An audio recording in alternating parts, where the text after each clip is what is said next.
it certainly has happened over the course of my practice, where I get into a bit of a debate with a parent about the way that they're using hitting their kids. In what way? What they try and convince me of is that that really is a thought out, almost strategic parenting approach that they're using in order to discipline their kids. I just don't buy it. So do you mean like the spanking families, or do you mean like the striking families?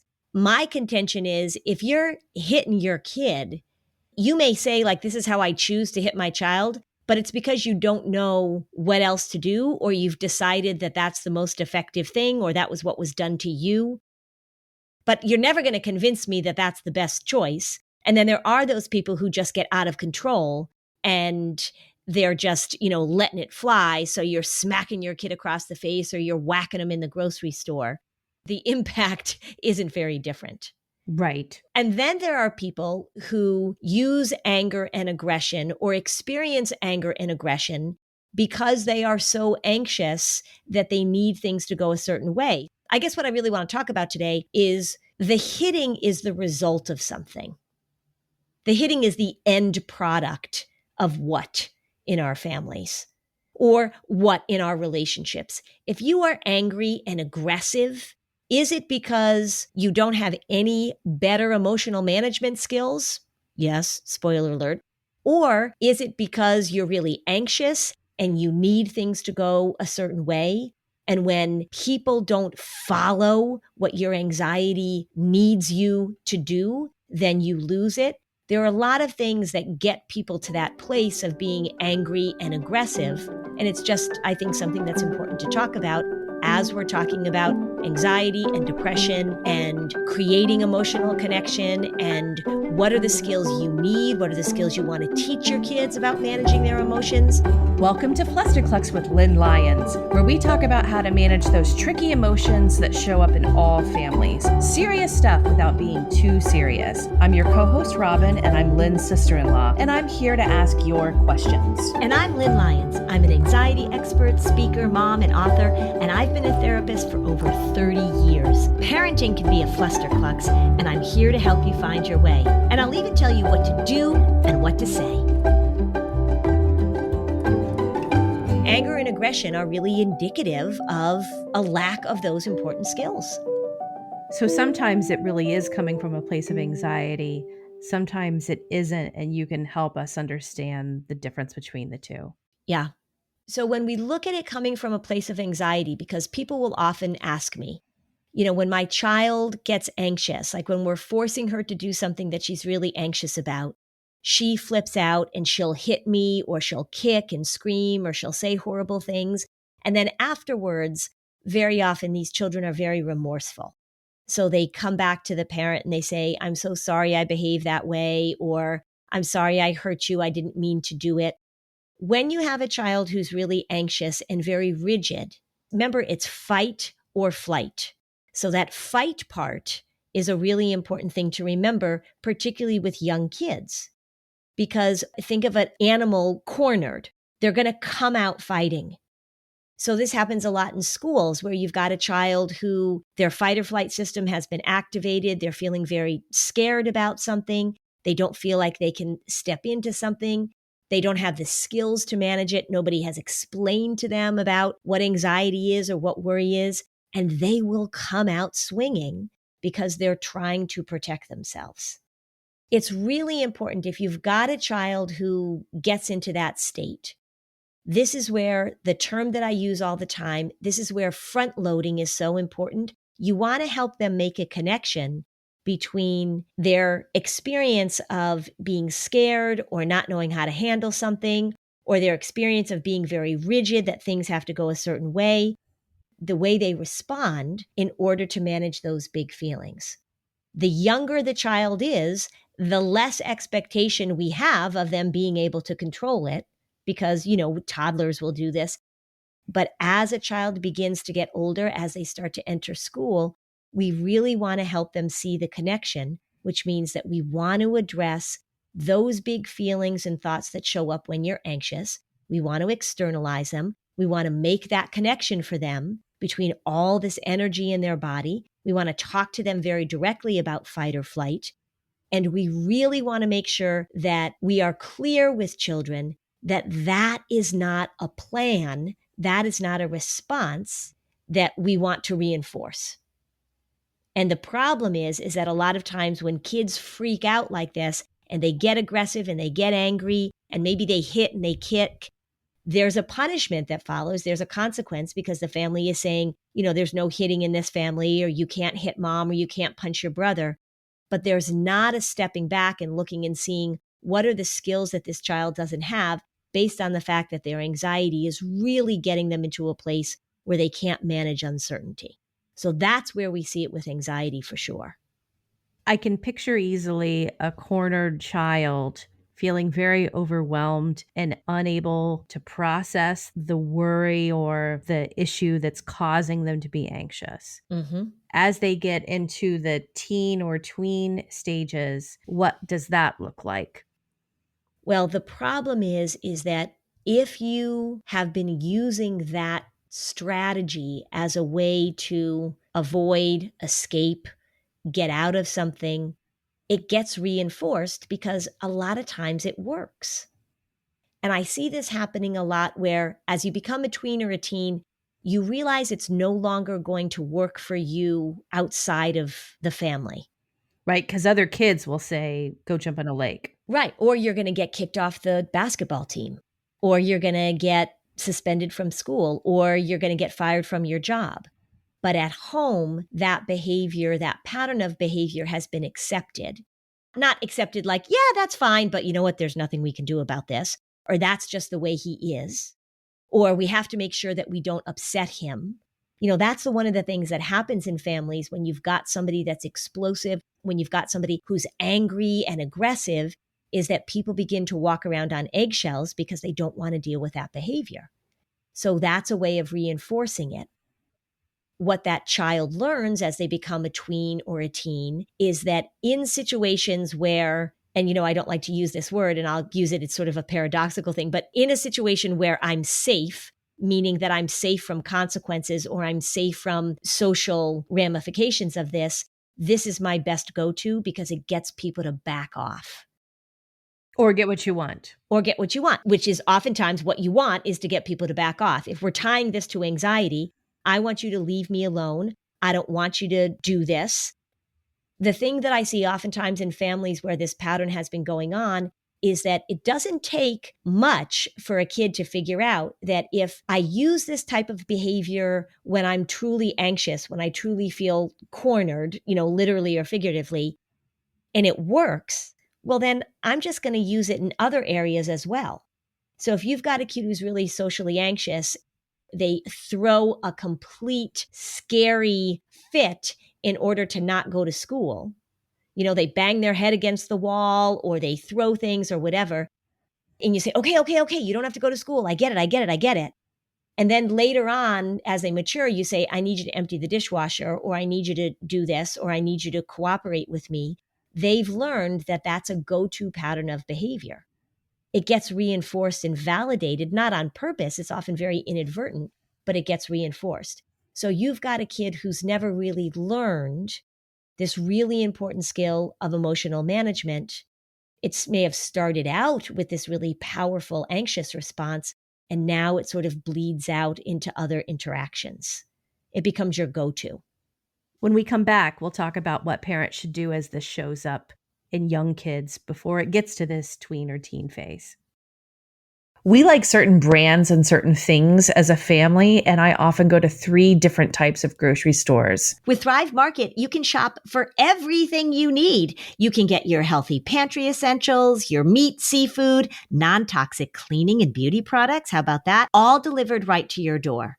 And if you find a price that's lower elsewhere, Thrive Market will match it. Thrive Market carefully vets each and every item, so you can trust if they sell it, it's probably the highest quality available. They have over 5,000 food, home, beauty products. Finding what you need is easy with Thrive Market. So if you're looking for plant-based, keto, gluten-free, zero waste, BIPOC-owned brands, Thrive Market has you covered with favorites like 7th Generation Cleaning Supplies and Bob's Red Mill gluten-free flours. Get convenient, high-quality, affordable groceries delivered with Thrive Market. Join Thrive Market today and get a free $60 gift. That's thrivemarket.com/Flusterclux to get a free $60 gift.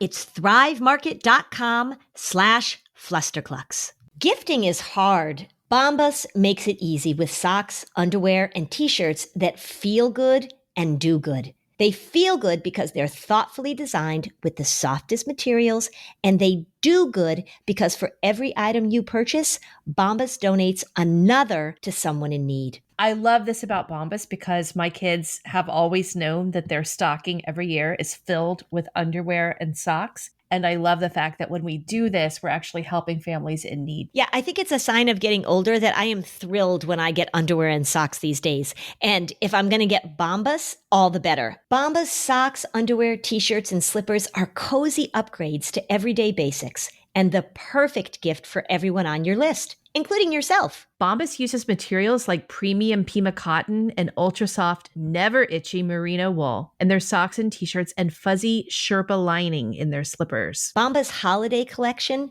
puts a modern twist on traditional festive colors and designs. With family sets, you can match everybody up in exceptional comfort and style and hello frameable holiday gift photo. And did you know that socks, underwear, and t-shirts are the 3 most requested clothing items in homeless shelters? That's why Bombas donates 1 item for every item you buy. So far, Bombas has donated over 75 million items of clothing. That's a whole lot of comfort and a whole lot of good. Go to bombas.com/Flusterclux and use code Flusterclux for 20% off your first purchase. That's BOMBAS.com/Flusterclux, code Flusterclux for 20% off. Bombas.com/Flusterclux, code Flusterclux.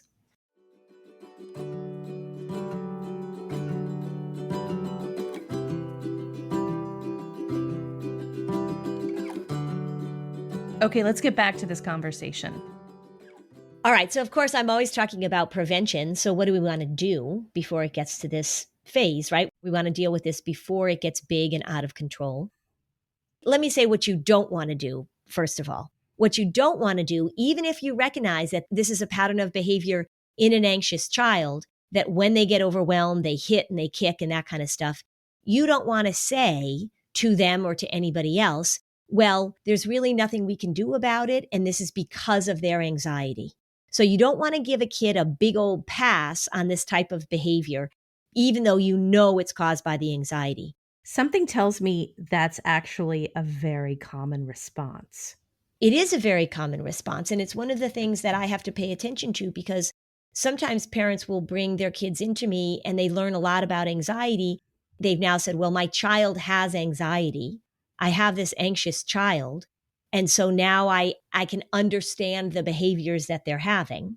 But understanding the behaviors doesn't mean that then now we allow the behavior to continue. What are the other behaviors that we're trying to pay attention to with anxiety? Even though we know that the child is avoiding because of the anxiety, we don't support the avoidance. Even though we know a child is not wanting to go to school, we don't support that because we know it's from anxiety. So it's the same as this. But I do hear that a lot. Well, I mean, that's just because he's anxious. I will tell you, parents, if you say that to other adults, it just doesn't go over well because what you're saying is to other people, my child has this behavior because they're anxious. So all of you have to accept their anxious behavior or you have to accept their angry, aggressive behavior because my child has this problem. That's a bad way to go. What we want to do instead is you got to get right down in there. You have to work with helping your child recognize when the anxiety shows up and how are you going to respond differently to it. If your child is learning this and they have a big explosion and they kick and they scream and they hit, you don't punish them, but you do a post-game analysis. If your child is remorseful, that's great. You do a post-game analysis so that then they can begin to make the connection between their big feelings and the behavior that happened. But it is really, really important. Don't say to your child, to other people, this just happened. He goes from 0 to 100. People will say to me, it's just like a flip of a switch and there's nothing we can do about it. Suddenly he's just in that state. You want to slow it down. You want to talk about what are the first signs that you see that your child is going to begin to escalate. You want to pay attention to that. I've seen it in my office. I've had kids in my office where parents will say, it's just like a flip of a switch. We don't see anything. All of a sudden, they're just furious and they're throwing things around. They're in my office and I'm saying something that they don't want to hear. I'm asking them to do something that is going to be difficult because it's going to be the opposite of what the anxiety demands. And I can watch them start to crank up. Now, maybe it only takes 3 minutes. It doesn't take 30 minutes, but I absolutely see that there is a escalation. I can see an expression on their face. I can see it in their body language. I can see it in a tone of voice that they use with me that they don't usually use with me. There are warning signs. And one of the analogies that I use a lot with kids is that I have them look at videos of animals where animals are giving you warning signs that they're going to blow. Dogs have warning signs, cats have warning signs, horses have warning signs. And what you can really do with your child is begin to talk about the steps that happen, the phases that they go through, the changes that you see that ultimately result in the aggressive behavior. And you want to lay it out, make a drawing, make a map so that they can see this is breaking things down into parts. This is using sequencing. You don't just want to say, oh, they do that because they're anxious. We don't say like, well, he drives like that because he's drunk, right? I mean, we just can't do anything about it. We say we've got to back it up and we've got to talk about the patterns. The other thing too is that parents get really scared and afraid that there's something seriously wrong with their child if they get aggressive like this. So they begin to think that, well, this can't be just anxiety. There must be something else wrong. Is that a possibility? Sure. But anxiety, when it is in control, when it is powerful, it is very, very common for kids to get aggressive, for them to get angry, and for them to often hit and kick and scream and yell and say things they wouldn't say. Anxiety is powerful enough to create these patterns in young people and in adults, by the way. If a parent's listening to this and they're trying to understand, they'll say, well, do I need anxiety management or do I need anger management skills for my kids? What's your answer to that? You need emotional management, Right. right? The anger is the result of you not being able to tolerate uncertainty, not being able to tolerate things not going your way, not being able to tolerate big feelings. Like if I'm working with a child that has a really difficult time when they lose.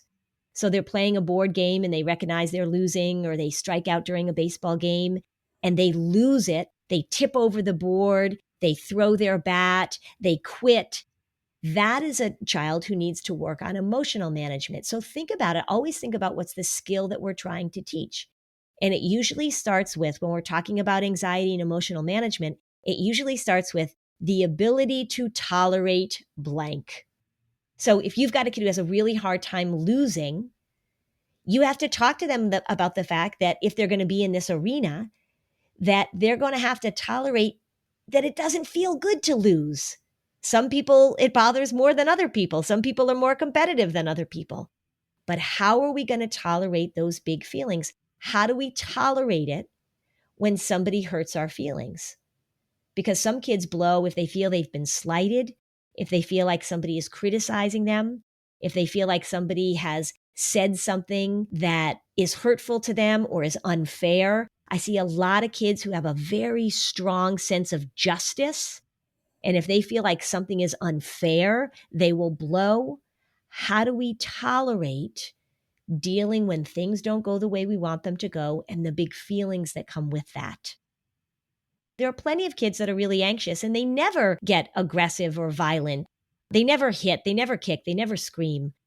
But a lot of them do. A lot of them say things that they wouldn't normally say. This is reminding me, we did an episode kind of talking about the Pixar characters in the Inside Out movie. Mm-hmm.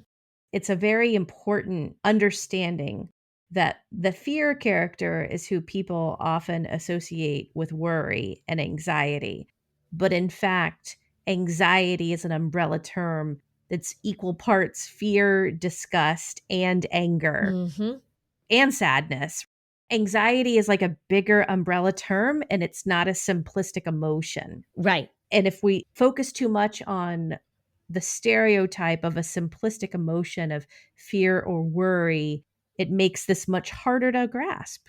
Yeah, I mean, you're exactly right. As we're talking about this, what I want people to understand is that anger and aggression is often the result of all of those complicated emotions that come with anxiety, right? Anxiety isn't just, oh, I feel worried and scared. It brings with it all sorts of different responses. Like you said, all sorts of different feelings. I think that in our culture, in many cultures, men, as I talked about in the control freak issue, men would rather be seen as angry and aggressive or are more accepting of anger and aggression than they are of anxiety and worry. Because anger and aggression are associated with strength and anxiety and worry are associated with weakness. Right. But just to clarify, like the rubric we're talking about, instead of anxiety and worry, it's really fear and worry because anxiety is all four of them. Yeah, yeah. When we think about being anxious, remember, anxiety is this state in which we feel overwhelmed, that overestimation of the problem and underestimation of your resources to deal with it. Or the response of something uncertain. That's right. And the part of our brain that gets triggered in that anxious response, as we talked about in the last episode, the amygdala, that's our fight or flight response. That's our protect you. That's our keep you alive response. So anxiety gets all tangled up in all of these emotions and results in all sorts of different responses. When somebody is anxious, sometimes they get angry and aggressive. Other people get catatonic, like they literally shut down. They don't talk. They disconnect. The way that anxiety operates, I always say it's not complicated. We know how it operates.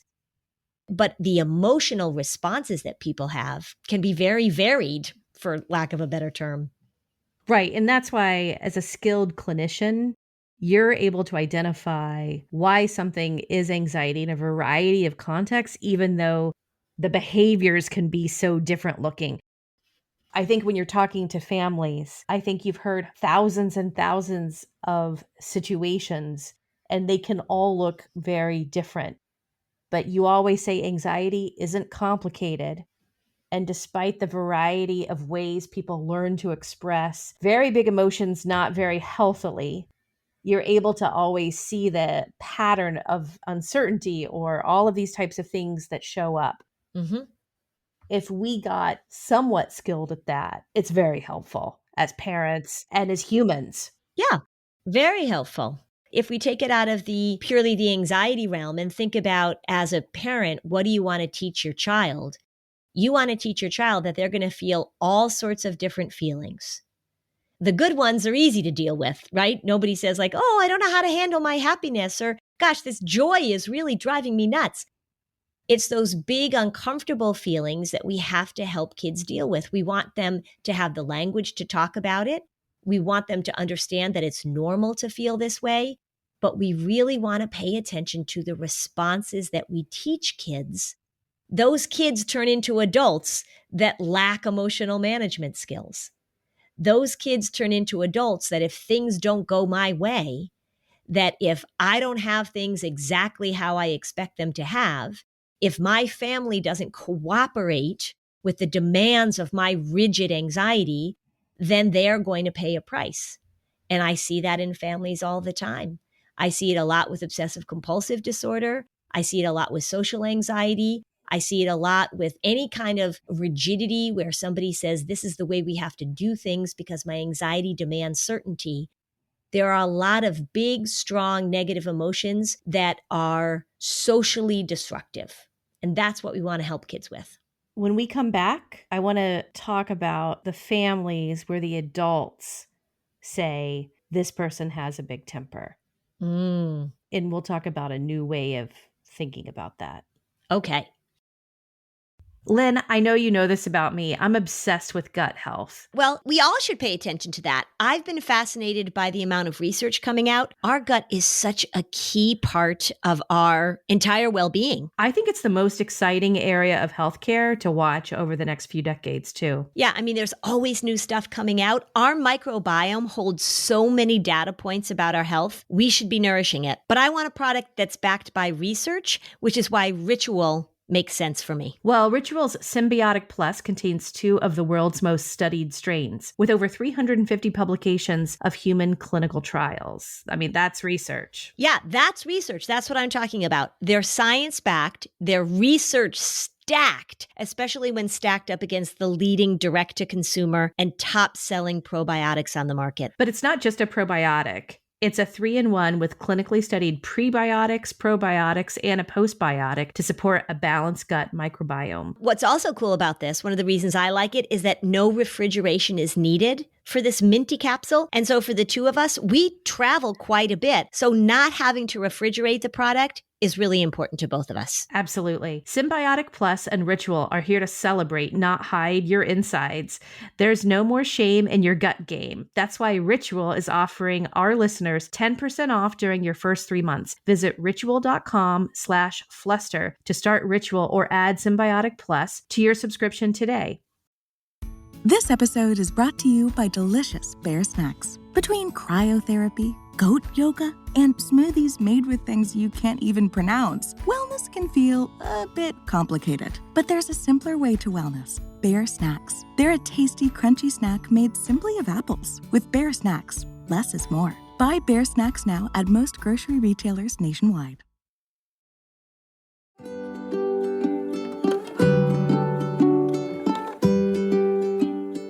Okay, we're back. Robin, I have parents that'll come in and they might say it about themselves or they might say it about their partner, where they talk about somebody in the family, the adult in the family, as having a hot temper or a short temper, right? So we all know that Bob has a temper. And when I hear that, what that says to me is that this person has a really hard time handling when things don't go the way that they expect. So you know that homework assignment I give all the time is go around the dinner table and everybody says, what's the unexpected thing that happened today and how did you handle it? Bob, hot temper, you go first. Bob says, well, I went to the grocery store and I was looking for this particular thing and somebody cut me in line and they had 14 items in their cart. And in the line, it said you could only have 12 items in your cart. And so I told him to F off and then everybody would be like, okay, next. This is reminding me of like what we talked about in a recent episode. This is just who I am. Yeah, exactly. Right. Yeah. So we give that label like he has a hot temper. It's really important for us to recognize that you can feel whatever you want to feel, but you can't respond however you want to respond. When they say like, oh, he just has a hot temper, that to me is a rigid person. I mean, I have a lot of empathy for people like that because if we go back in their family tree, we're going to see that this child who then became a teenager, who's now this hot-tempered adult, nobody ever taught them how to manage their emotions. Nobody ever showed them that it's okay to feel this way, but let's figure out what we can do so that you don't respond that way. And there are a lot of families where that absolutely was accepted and modeled. You know, there's plenty of adults that I've talked to that had a very violent, explosive adult. And they do not do this. They walk around on eggshells with themselves and with everybody else because they're so afraid of this hot temper. But there are a lot of adults where that is just an accepted way of behaving. It really comes down to modeling. If you are showing your kids that when things don't go your way, it's appropriate for you to explode, whether it's because of anxiety or not, oftentimes it can be, you are not giving them an opportunity to see how it's done. You've got to walk through it. You've got to model it for them. You're a parent and you're a parent with a temper. This is really resonating for you. You know that you are a yeller. Mm-hmm. You might know that you wish you didn't yell. I doubt our listeners would say, I have a hot temper and I get a free pass because you wouldn't be listening. Right. Our listeners are so awesome. We would have lost you a long time ago. That's right. Yeah. That's right.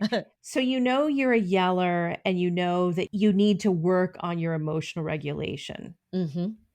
Typical night, you're exhausted, long day at work, you're trying to put the kids to bed, and then you're just ready to lose it because one of the kids spilled a whole box of pasta all over the living room carpet.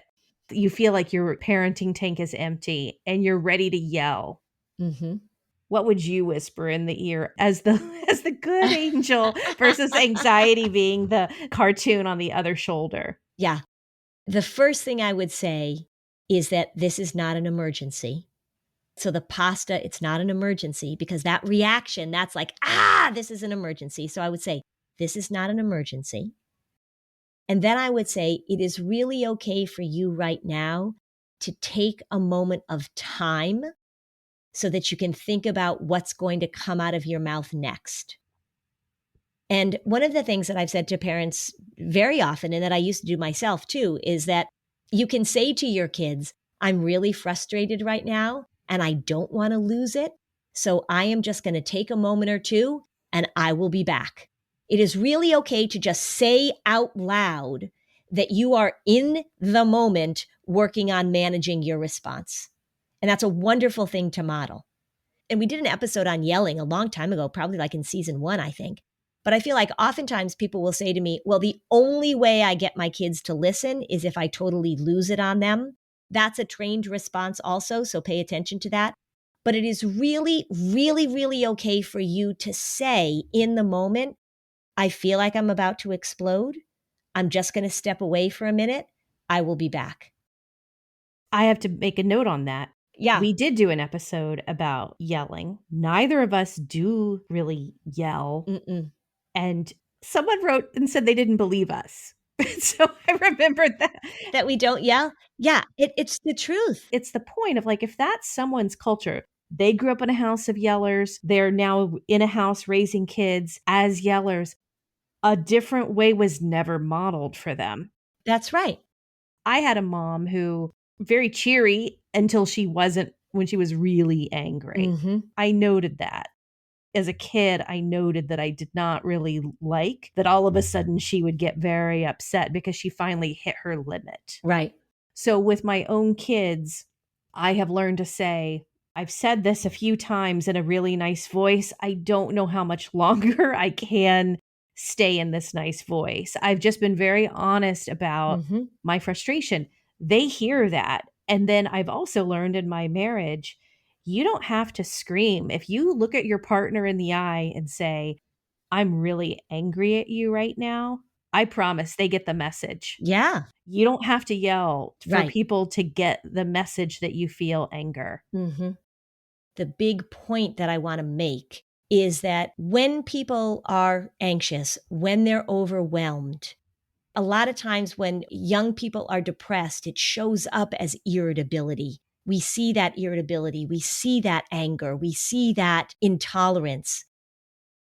It is really okay to talk very openly about the fact that you can have these feelings, but that the response to them is really what we want to pay attention to.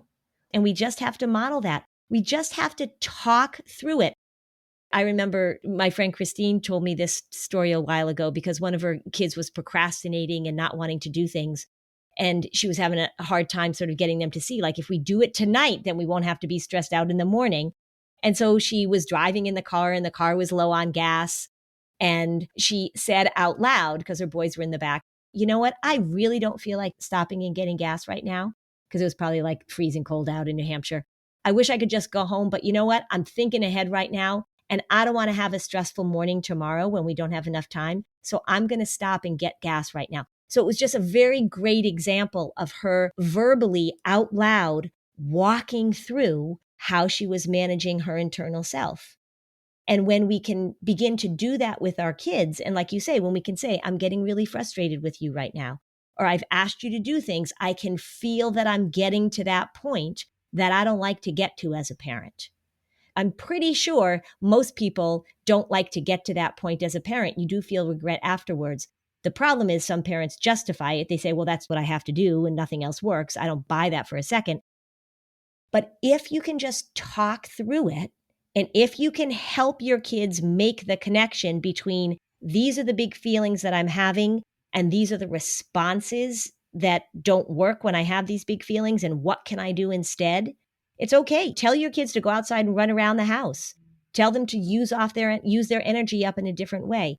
But you cannot expect a child to be able to manage their anxiety if you don't teach them about anxiety, about worry, about its rigidity, about its demands. If you don't teach them, they will continue to have these big, huge responses because they don't know what else to do. That's just the bottom line. And there are plenty of adults who are in the exact same boat. And again, I have empathy for those people because when I see them, I know they don't know what else to do.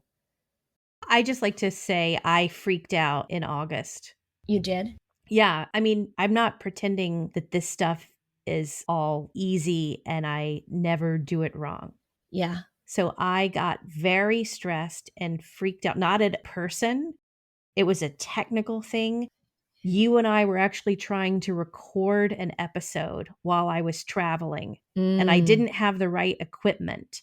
And so my son was like helping me figure out my husband's laptop, and every single thing that could have gone wrong went wrong, and I totally lost it. So I do lose it once in a while, but it wasn't at a person. So I think because it wasn't at a person, I kind of allowed myself to escalate. I did what we talk about afterward. I said, that was really frustrating for me. I didn't handle my frustration well at all. I want to thank you so much for helping me in that situation. I might not have been able to show how grateful I was when I was so stressed about a deadline I was trying to meet and do this. Because your aunt is so mean, she would yell at me if I was late. I know, it's true. It's true. I'm sure you must have been terrified at the ramifications of not showing up on time. I'm so awful to you. Yeah. No, it was because of our schedules. We had a very small window. Yeah.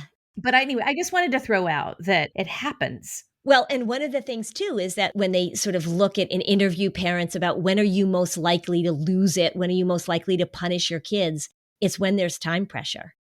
It's when you're trying to get ready. You've got to get to a meeting. We've got to get the school bus because it's the clock ticking. I mean, there used to be a game show. You probably don't remember. There used to be a game show called Beat the Clock. And the whole stress of the game show was the clock was ticking because that's a very real feeling that escalates our anxiety. It escalates this, oh my gosh, things are going to go wrong. Yeah, we're all going to do it. We're all going to lose it. We're going to fall apart. And really, it's okay if it does happen, then you do that post-game analysis and you say, you know, this is what was going on inside of me. And I wish I could have handled it better. And I bet you felt that way sometimes too. It's really okay. We're not perfect. This is not about perfection. But it's also not about giving yourself permission or giving your kids permission to have these huge emotional mismanagement episodes without owning it and then using it as an opportunity to teach some really, really valuable skills. Because a lack of emotional management is what gets a lot of people in a lot of trouble that they don't want to be in. Okay, so I've been traveling a lot, Robin. You travel a lot, but you're a better traveler than me because you know all the hacks. Like you're just like you've got it going on. And usually when I get on a plane, I just have my don't talk to me face on. I have my earbuds in. I don't want to engage with people. I sat down on a plane. I think I was leaving St. Louis. The plane was packed. I was in the middle seat. There were two people on either side of me. And it was the strangest but most wonderful thing. We gabbed the whole time on the plane. We all had kids about the same age. The guy next to me was a musician. His name was Michael. Hello, Michael. I told him to listen to the podcast. The other woman sitting next to me was Linda. Hello, Linda. But it was just the most enjoyable 3 hours. So I'm just saying this every once in a while, it's good to sort of be social and to interact. I just shut it down when I'm on a plane. It was really, really nice. These were really nice people, and we had such a wonderful conversation. I just like to point out, so one of the things that I think is so powerful about travel, I'm even an extrovert on planes. You are? I've heard many a life story. People tell me everything. Oh, Okay. Before you go there, all right. Debbie Downer, Yeah. after you talked with Michael and Linda, how did you feel about the world? Yeah. Okay. So that is a very, very good point. I felt so much better about the world. It's so important we remember Yeah. that the world is filled with good people. Yes. Yes, Robin. Thank you for saying that. It's so true. We were showing pictures of our kids. We were also proud of our kids. Our kids had difficulties. There was a lot of honesty. There was a lot of just sort of joining in the difficulty of being parents of kids that were young adults. You're right. I did. I got off that flight and I thought, like, I just randomly sat between two very lovely people. So thank you. That's a very good lesson to remember. If this episode was helpful to you, you can join our Facebook community, and we'd love it if you left a 5-star review on Apple Podcasts. Thanks for joining us on this episode of Flusterclux. Bye, Robin. Bye, Lynn. Hello, you sentient ball of stardust. My name is Casey Davis. I'm a therapist, and I'm an author of the book How to Keep House While Drowning, where I talk about ways to make it a little bit easier to take care of yourself when you're overwhelmed, stressed, have mental health issues, physical health issues, or maybe you're just in a hard season of life. Maybe you're looking for a place that you can come and listen to some practical advice. This is a podcast for all of the self-help rejects. We're going to talk about skills for survival and self-kindness. And I'm going to leave the pop psychology at the door. I promise not to tell you to meditate or to journal. We're just going to give you some really insightful conversations with hopefully some practical advice. So I don't believe you need to pick yourself up by the bootstraps.